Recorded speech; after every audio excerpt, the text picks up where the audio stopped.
Salam hangat dan selamat datang di Sidekick Sunday.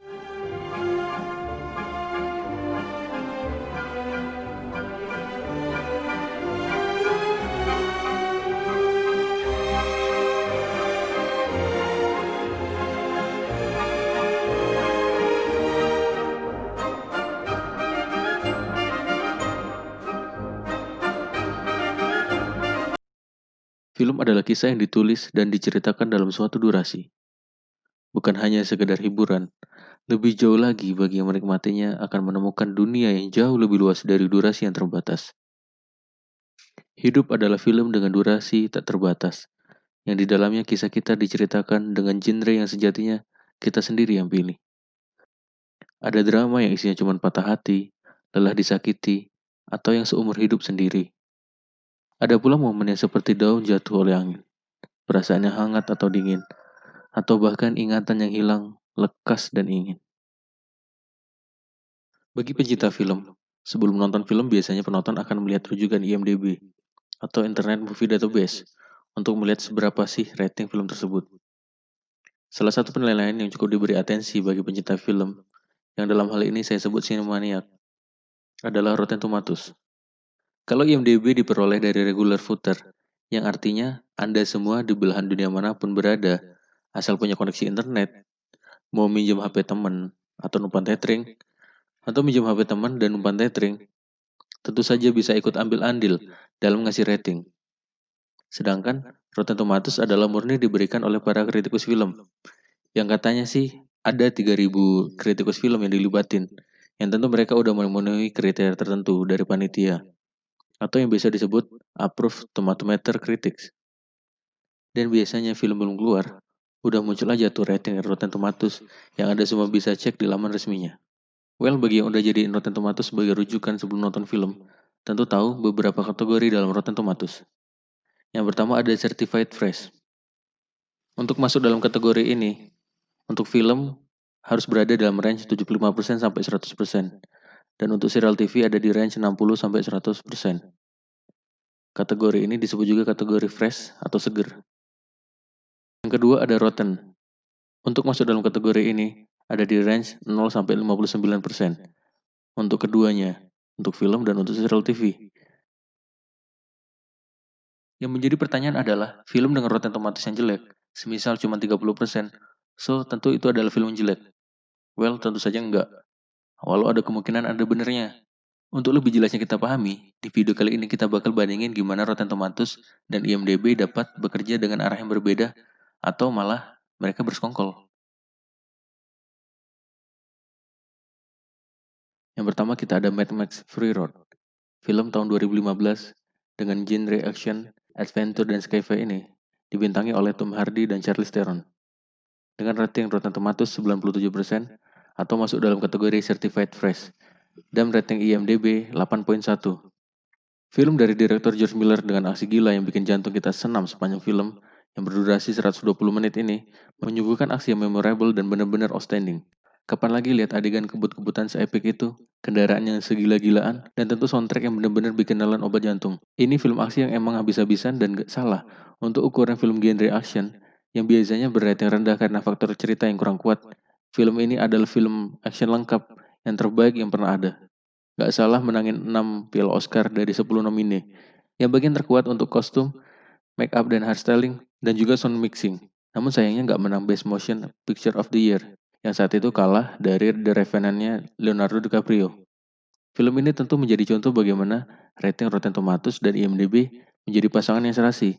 Yang menurut saya sih seharusnya untuk rating IMDb-nya bisa di atas 9. Karena saya sendiri sih ngasih rating 9.8. Yang kedua ada film Man of Steel.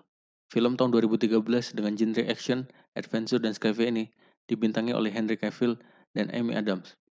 Film ini memiliki rating Rotten Tomatoes 56%, yang artinya busuk, dan rating IMDb 7.0.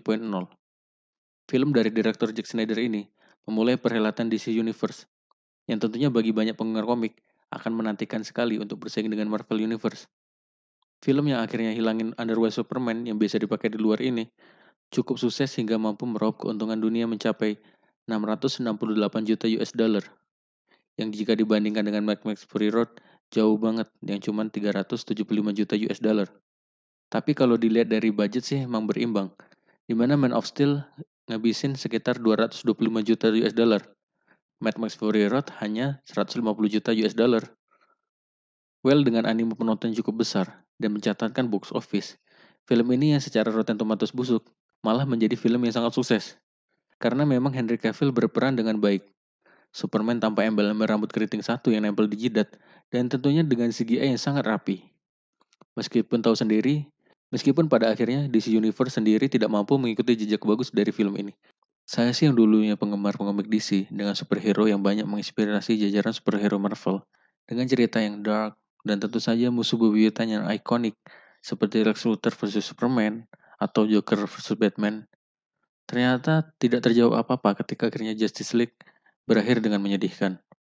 Memang jauh sekali jika dilihat bagaimana Marvel mengerjakan proyeknya dengan sangat serius. Mulai dari aktor-aktor yang membayar tuntas setiap peran yang mereka mainkan, sutradara kawakan yang benar-benar menyajikan plot cerita yang gampang dimakan, bukan hanya oleh para penggemar komik Marvel. Namun tentunya jangan sampai salah ketika para orang tua mengajak anaknya nonton bioskop lalu memilih film superhero, tapi tidak melihat ternyata film superhero itu berating R. Film ketiga ada Egg Grade. Film tahun 2018 ini bergenre komedi dan drama yang dibintangi oleh Elsie Fisher. Film ini memiliki rating Rotten Tomatoes 99%, tentu saja certified fresh, dan rating IMDb 7.4. Film yang didirektor oleh Bo Burnham ini pasti banyak yang belum nonton. Bisa dibilang pastinya yang tahu pun jarang.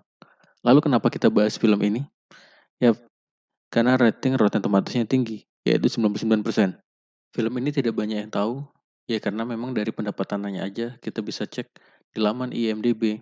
Itu ada di angka 13 juta US dollar untuk bioskop Amerika, dan secara worldwide atau secara dunia ada di 14 juta US dollar. Jadi untuk pasar di luar Amerika hanya meraup 1 juta US dollar. Jadi ya, ini film memang fokus di Amerika saja. Film sejenis ini memang sulit untuk jual, terutama ke dunia. Karena dengan rating R, restraint, dan dari rumah produksi yang tidak besar. Kita bahas tentang bagaimana film ini bisa memiliki rating Rotten Tomatoes 99%. 1% kurang dari nilai sempurna, 100%.